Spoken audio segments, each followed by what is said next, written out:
Our next presenter is Craig McCain. His department is the College of Science Environmental Science. His 3MT presentation is Preserving Biodiversity to Reduce Zoonotic Disease Spillover.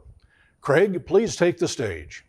Have you noticed that in recent years, we've seen an alarming number of disease outbreaks, such as the Ebola virus and the coronavirus pandemic that we're currently living in? And we've been seeing rising cases of Lyme disease. So what do all these diseases have in common? There are zoonotic diseases. These are diseases that occurred in wild animals and then spilled over to infect people.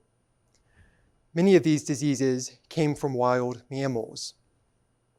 Now, the risk of zoonotic disease spillover increases as we transform the environment and lose biodiversity. When people develop the landscape, wild landscapes, they fragment the habitat, and consequently they fragment the wildlife communities. This leads to a change in the species composition. It can change the number of species and the identities of the species living in the wildlife community.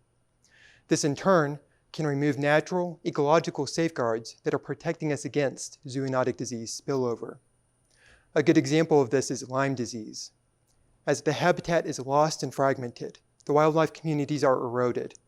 Predators are lost, and rodent populations, which are natural reservoirs of Lyme disease, expand, thereby expanding Lyme disease. Now, for your health and for mine, and for the health of future generations, we need to reduce the number of zoonotic disease spillover events.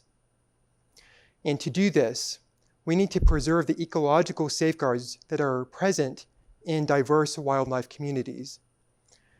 And to do that, we need to preserve the species composition of these communities in these increasingly common fragmented landscapes. And this is where my research comes in. I am studying how the configuration of the landscape and how the dispersal of species from one community to the next across this fragmented landscape affects the species composition of wild mammal communities. To accomplish this, I've been using game cameras to survey local mammal communities, and they are in a set of publicly owned lands that are set in a privately owned rural landscape.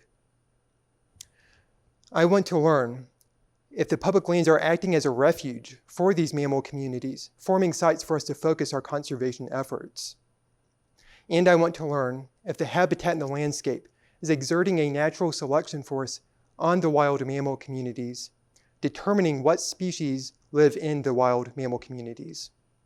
Now, this research is ongoing, but I am confident that by learning how wild mammal communities operate in these increasingly common fragmented landscapes, we will find a way to conserve the species composition and thereby preserve the ecological safeguards that are protecting us from zoonotic disease spillover.